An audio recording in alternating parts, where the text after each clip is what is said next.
Me encuentro con el defensor del pueblo, Walter Gutiérrez, con quien vamos a hablar de una variedad de temas, pero sí quiero preguntarle en principio, enlazando sobre lo que estamos viendo, esta recomendación ayer apenas de la Defensoría, que recomienda activar las plataformas de defensa civil. ¿Cómo está, doctor Gutiérrez?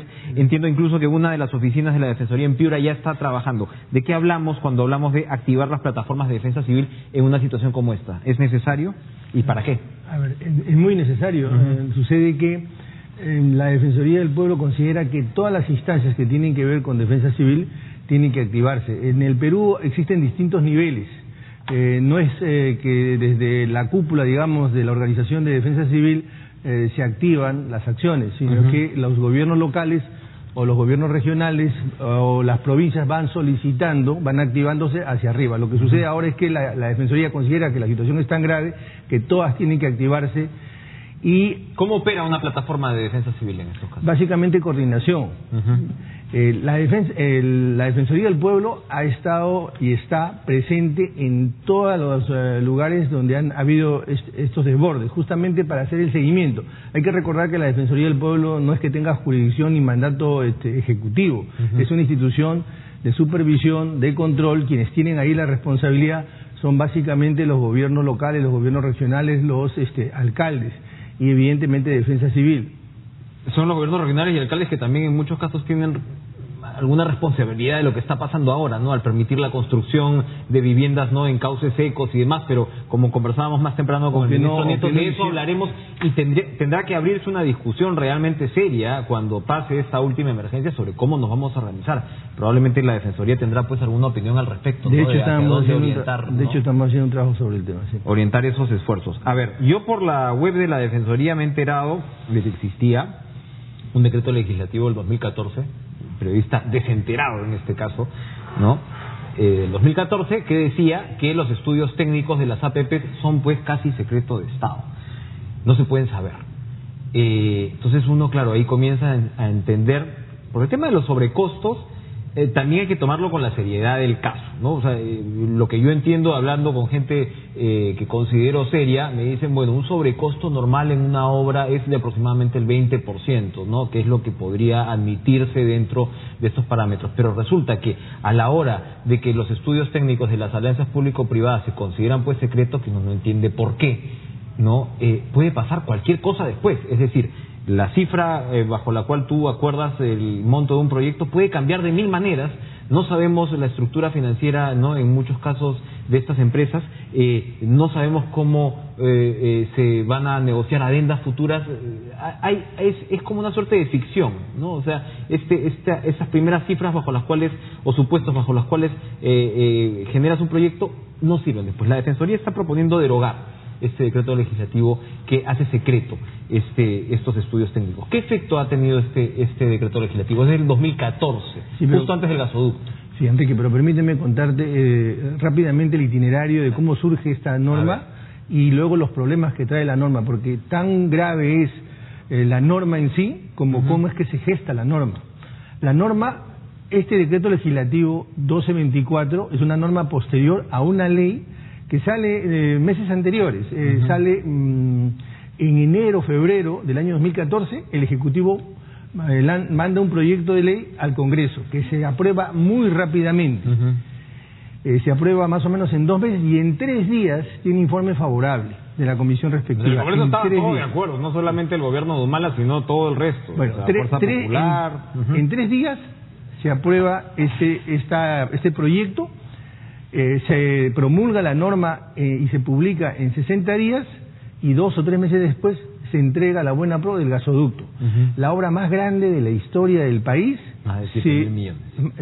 No, pero empieza con 1.200. Ojo, pues es un detalle que tiene que ver con lo que tú acabas de decir. Se aprueba esta APP sin que el ojo público, sin que los periodistas, sin que la ciudadanía pueda conocer los informes económicos, que es la base de este negocio, que nos permite saber qué tan rentable es, el tamaño del negocio, todo lo que tiene que ver con el diseño económico financiero del negocio sale del ojo público y se convierte en información confidencial. Lo cual es fundamental, porque en el caso del gasoducto ha tomado una importancia tremenda, por ejemplo, cuál era la situación política del sur, ¿no? Y cómo el sur lo iba a recibir, pero en realidad ha pasado a segundo plano la realidad económica del proyecto, ¿no? La verdadera demanda, ¿no?, industrial. Se eliminó el tema de la petroquímica que podía, ¿no?, de justificar de alguna manera mayor. Es decir, es efectivamente un proyecto inmenso, como dice usted, con una justificación económica que no se entiende del todo. Que no se conocía en ese momento y hasta hoy no se conoce, porque esa norma no solo te establece que debe ser información confidencial en el momento del proceso de otorgamiento, sino después. ¿Qué sentido tiene que después que ya entregaste la buena pro siga siendo una información confidencial? Con el defensor del pueblo, Walter Gutiérrez, conversando de un tema fundamental. Hay una ley que luego es reforzada por un decreto legislativo en la etapa, en la administración de Ollantumala, una ley que en realidad lo que hace es constituir en secreto los estudios técnicos de las APPs. ¿Qué importancia tiene esto? Esto se da justo antes, o podríamos, si somos suspicaces, y creo que es obligatorio ser suspicaces en una situación como esta, se da justo antes de la coyuntura del gasoducto, que por supuesto es uno de los proyectos que están bajo una gigantesca lupa en este momento. La Defensoría, entonces, defensor, va a pedir la derogatoria de este decreto legislativo y de esta ley. Puntualmente de este artículo. Porque en realidad la norma secreto se convierte técnicamente estos secretos tiene que ver básicamente con seguridad del Estado, armas, Exacto.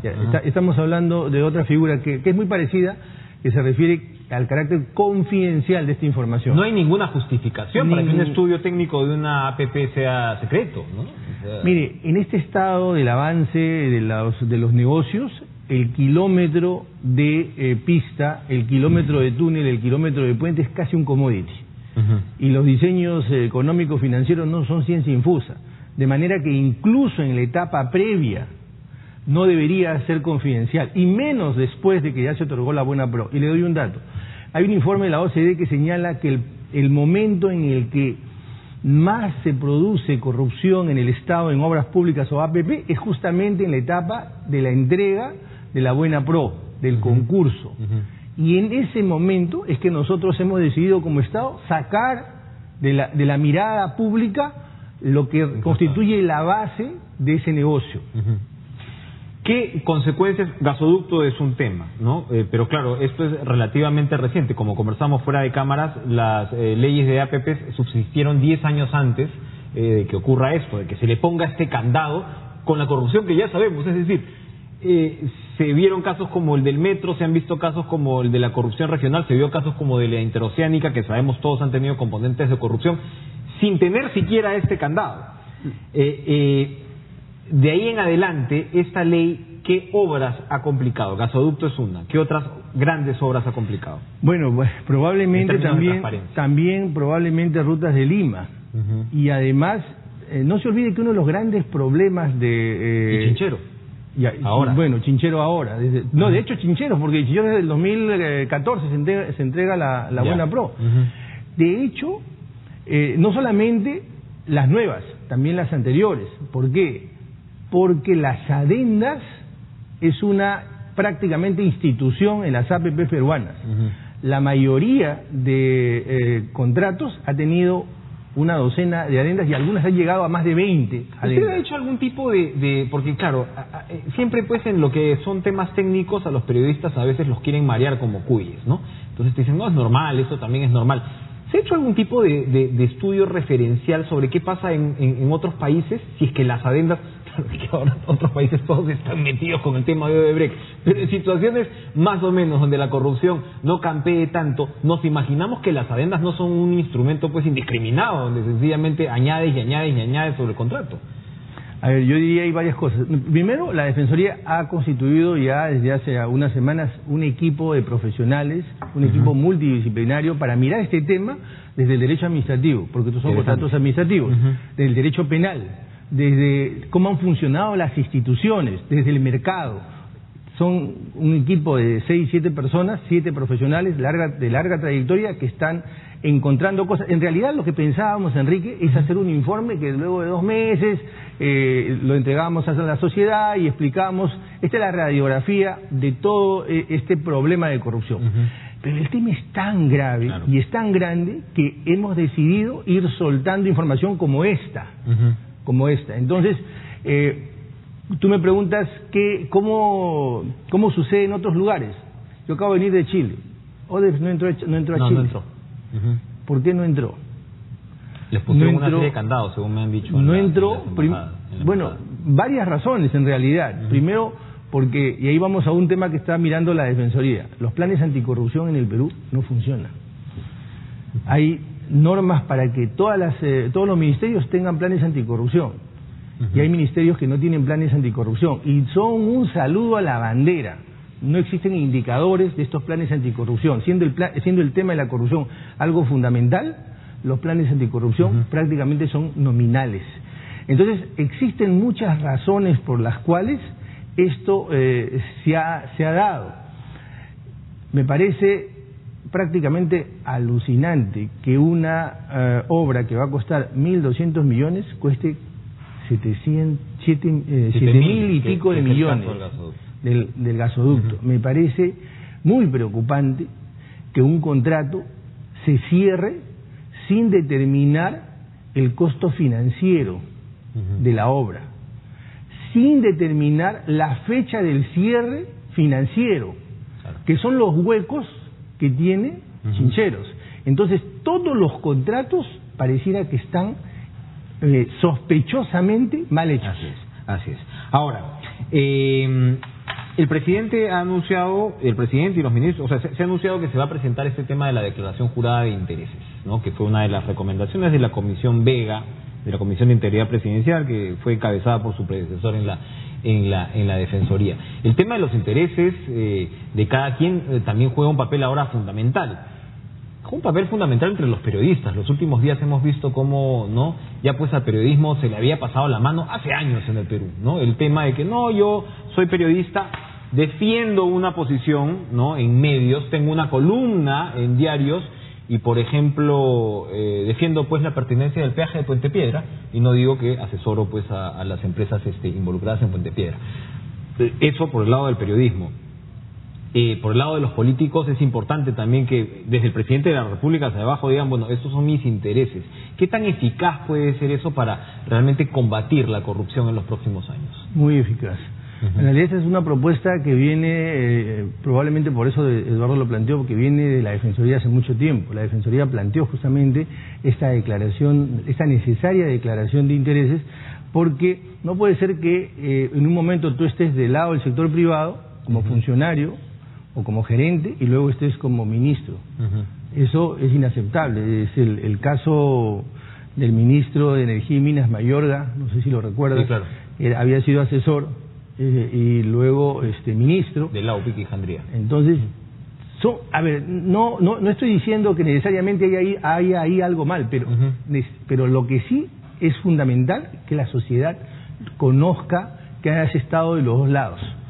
Y puede haber ahí un conflicto de intereses. O que tenga una situación como... Ayer le preguntábamos al ministro Zavala sobre su hermana, ¿no?, que es gerente de asuntos corporativos en una de las obras, una de las empresas socias, ¿no?, en Chincheros. Le decía, yo desde el principio he dicho que no voy a hablar del tema y no voy a participar en reuniones sobre el tema porque tengo este tema pues con mi hermana, ¿no? O sea, esto debería ser en realidad ya una práctica recurrente.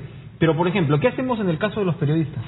¿Qué hacemos en el caso de los abogados que no son funcionarios públicos? Eso ya es una discusión ética que va más allá, porque no hay de repente una ilegalidad como tal, pero el cuestionamiento ético es más o menos el mismo, porque si tú estás orientando, se presentan en los programas de televisión como especialistas en el tema, y resulta que son gestores de intereses en tal materia, y no se lo está diciendo al público. De repente los canales, los medios, tendrían que considerar esto como lo que los gringos llaman el disclaimer, ¿no? Por si acaso este señor o esta señora...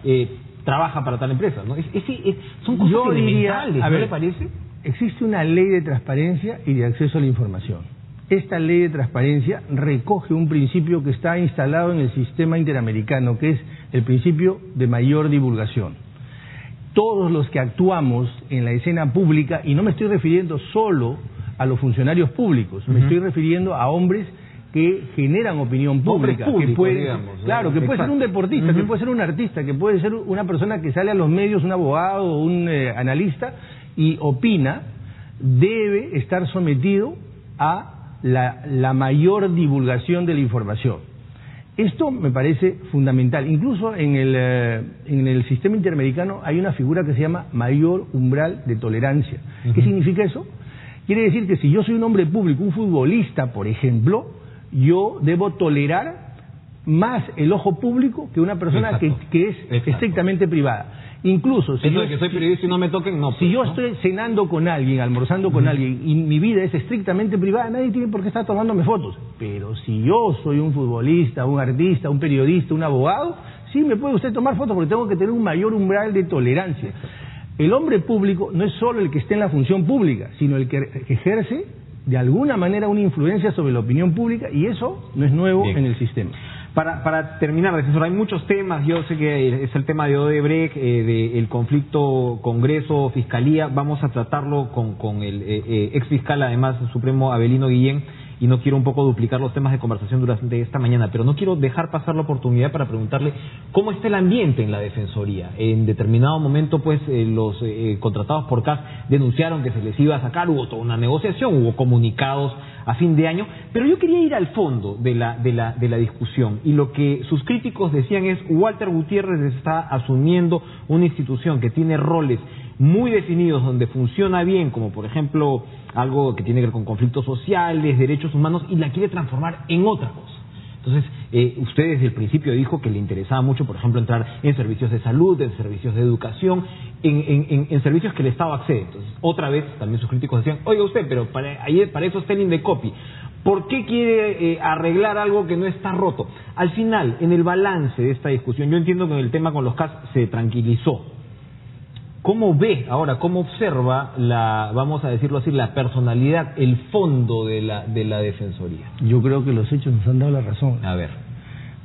De una manera contundente. Existían y existen, existe Ocitran, existe Invermed, ¿han funcionado? Es la Defensoría la que está sacando estos temas. Es la Defensoría que hace 2 semanas dijo que deberían tomarse medidas cautelares, cuando nadie lo había señalado la urgencia de esas medidas. Es la Defensoría la que está entrando en el tema de los peajes. Estamos entrando en temas, Enrique, que tienen que ver con millones de dólares, que tienen que ver con la administración pública, que tienen que ver con los servicios públicos, pero al final del día tienen que ver con derechos de los ciudadanos. Eso tiene que ver derechos de las personas. Eso implica un debilitamiento de áreas en las cuales la Defensoría ha funcionado tradicionalmente, porque claro, también hay un tema presupuestal. Usted no le va a alcanzar el presupuesto para cubrir lo que se cubría antes y al mismo tiempo abrir estos nuevos frentes de defensa. Enrique, nosotros estamos acostumbrados a hacer más con menos. Nosotros creemos que con los recursos que tiene la Defensoría se puede no solo seguir haciendo lo que se ha hecho bien, sino hacerlo aún mejor, porque se puede hacer mejor.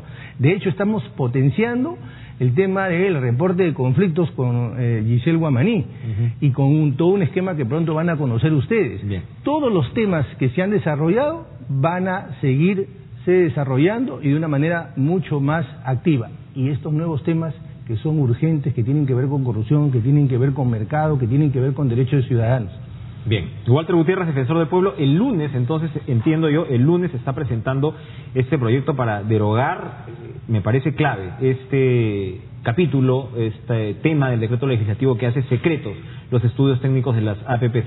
Es momento de cambiar nuestra relación con el sector privado sin que eso implique de ninguna manera desincentivar el mercado. Todo lo contrario, ¿no? Tenemos que hacer un mercado competitivo, tenemos que hacer un mercado abierto. Yo diría que todas esas medidas que se van a dar van a fortalecer el mercado y va a permitir que otros ingresen. No se puede interpretar, porque ya hay quienes lo dicen, no, se están yendo contra el libre mercado. No, yo creo que en realidad todo lo contrario. Gracias por estar con nosotros y acompañarnos esta mañana.